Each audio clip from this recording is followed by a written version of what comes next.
If you ask me, why do I stand here so unafraid of everything around me? Proudly I would say, I am a Muslim.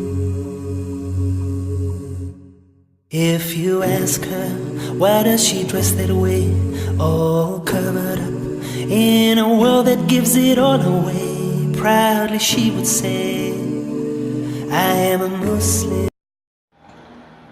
Hello, what's going on today? Thank you everybody for tuning in. Please subscribe to my channel. My name is Black Muslim, and I want to talk to y'all today about certain types of issues. The first type of issue I like to talk about is that I've been watching the media lately, and day in and day out, they've been drilling everybody about ISIS. And about ISIS being like, wanting to kill a whole world, and they want to, cause havoc or whatnot. First off, I want to say that I'm totally against terrorism. I'm totally against terrorism. I'm against anybody who wants to do any harm to anybody who's innocent. And first off, with that being said, is that I've really been trying to make this out. I've been watching the media, and what I noticed is I'm hearing their point of view, and I'm not really hearing the other side of the view, the other person's point of view. What is the Middle Eastern people saying?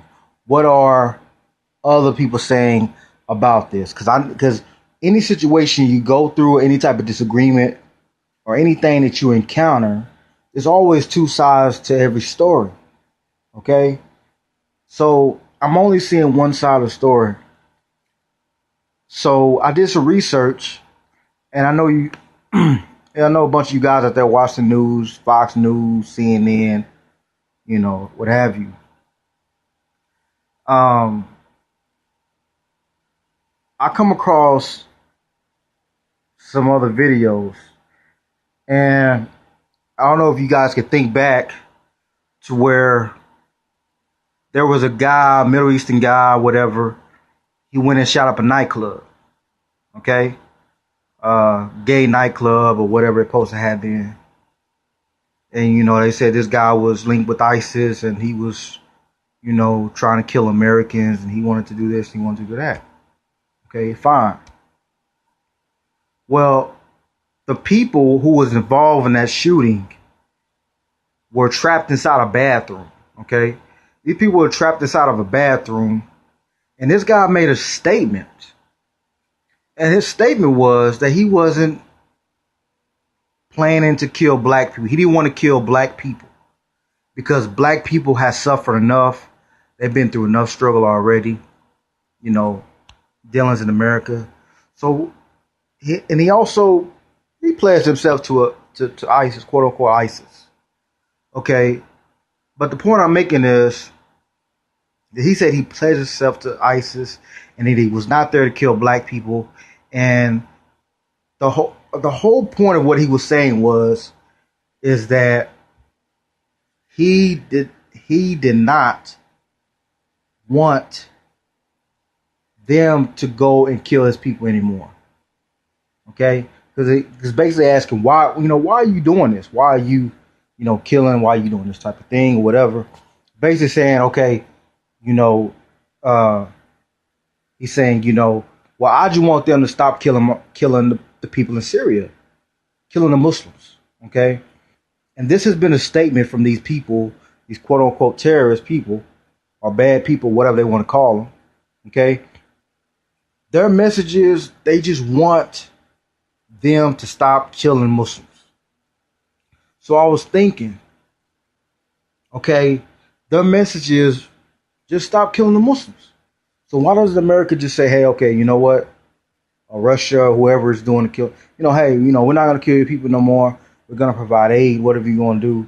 And we're going to just, stop it. That way, the terrorists or the harm and the killing and the shootings and whatnot can stop here at home. And I don't think really too many people are really thinking about that, So I took that in perspective, and I also started thinking about black folks. Okay, black people have been subjected to a lot of bad things. Okay, and first, they started out protesting. Just like with the Muslims, the Muslims started protesting. The Muslims was protesting, speaking out, making lectures. Hey, stop, bombing us, stop killing us, and stop doing these types of things and whatnot. And then eventually later on we come up to the present now, and there are shootings, they're doing this type of thing. So I started comparing that to black people. Black people were the 400 years of slavery. Fast forward to the 50s and 60s. Okay, they had the Jim Crow laws. They were segregated. They couldn't, do certain things. They was oppressed. Just like these people in the Middle East, they felt oppressed. And black people at that time, during the 60s and 60s, what did they do? They protested. They had black leaders, Martin Luther King, Malcolm X. They had the Black Panther Party. They had, all these black organizations. And when it first started arriving, they didn't go out and just start killing people. They didn't go out and start doing any harm to people. What did they do? They was marching, Negro spirituals, protesting, just doing whatever they could do politically to try to stop the oppression towards black people. And during Martin Luther King's speech, we all know, what did Dr. King speech? In his speech, what did he say? He said that nonviolence, he spoke about nonviolence. And that's what they were about. They were about nonviolence. But if after oppression, after oppression, after oppression, eventually we fast forward up to 2016. We had a counter in Dallas that the black guy got angry and started shooting, killing cops. Okay? So I was trying to figure out at the time, why was this guy killing police officers? Okay? At that time, the shooter, he said that he was upset that black men and black kids were being killed. And he wanted it to stop. That was his whole point. He said, I wanted it to stop. Not that I'm saying it was right for him to go out and do that, but I'm just saying he said that he wanted the killing of black people to stop. Because, it was like the norm on the news. It became very common that black people, almost every time you turn on the TV, somebody black was being killed. Either a black male, a black woman, or a black child was being killed. Okay? And black folks responded. The reason why I brought up the issue of, in the beginning, that black people started protesting and, civil rights movement, because they was peaceful at first.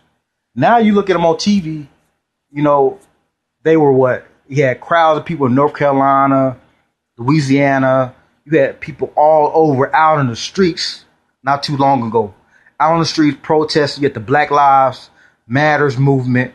Okay. You had a lot of different issues that was going on. A lot of different types of groups that were protesting against this. And eventually they felt like they wasn't being heard. So they started turning over cars, being violent, whatever the case may be. You wind up having a shooter in Dallas that killed innocent police officers. Okay.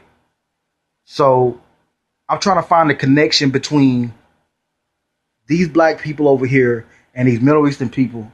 They're basically kind of doing the same thing. Okay. They're basically doing the same kind of actions. And their reasons they're saying is because of oppression. Okay.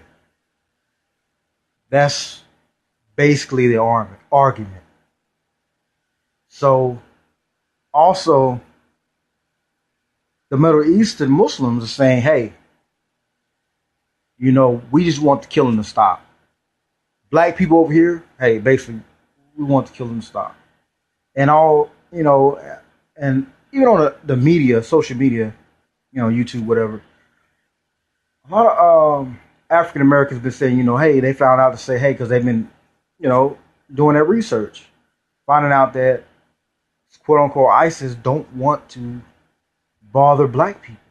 They don't. They don't want to bother black people.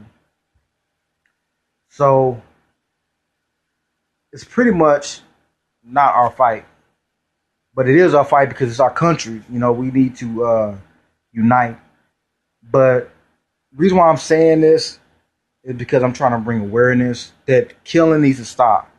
It needs to stop on both sides. It needs to stop on America's side, Russia's side, the Middle Eastern side. Everybody just needs to stop killing because it's really not the solution. Christians, Muslims, Jews, all of us, we have to come together and create peace for all of us, you know? And that's pretty much it, you know. I believe that, this racism that's going on, it's not cool. And I think that we are too divided. I think a lot of people, the elite people, want us to be divided. And I think that's where we're going bad and wrong at, is being divided. So I believe we need to come together as a country, recognize our problems, and come together for a common solution. And that's my message.